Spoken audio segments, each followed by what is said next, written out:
کیونکہ اتنی سخت دھوپ تھی، دشمنوں نے دیکھا حسین اس طرح سے کبھی چلتے ہوئے نہیں آیا، ابا سے نور نکل رہا ہے، سوچنے لگے کوئی قرآن لے کر آیا، پانی مانگ رہا ہوگا۔ لیکن جب ابا کو ہٹایا، علی اصغر کو کربلا کی تپتی ریت پر رکھا اور رکھ کر کہا، اے اشقیا، اگر میں تمہاری نظر میں مجرم ہوں تو اس بچے کا کیا قصور؟ خود آ جاؤ، خود پانی پلا دو، پانی لے جاؤ۔ لیکن کوئی نہ آیا، کوئی نہ آیا۔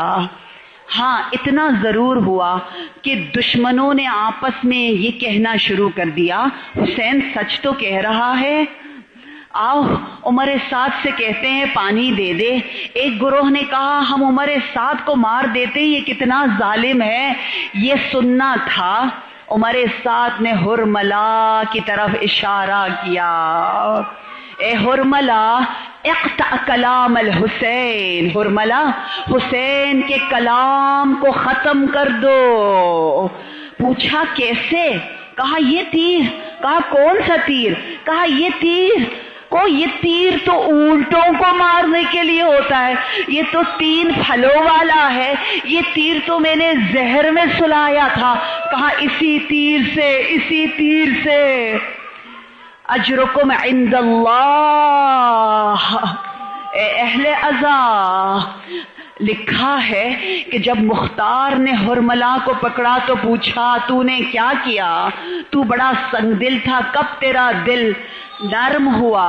کہا ایک وقت میرے پاس 3 تیر تھے، ایک تیر عباس کے سینے پر میں نے پیوست کیا، دوسرا تیر حسین کے صدر پر، اور تیسرا تیر جب میں نے علی اصغر پر مارا، وہ بچہ جو زمین پر تھا باپ نے اٹھا لیا، اور حسین کے سینے پر وہ جس طرح سے تڑپ رہا تھا اس کو دیکھ کر میرا دل بھی نرم ہو گیا۔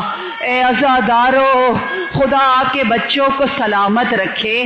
آج جس رومال سے آپ گریا کرے نا، اس رومال کو سنبھال کے رکھیے گا، وہ شفا ہی شفا ہے۔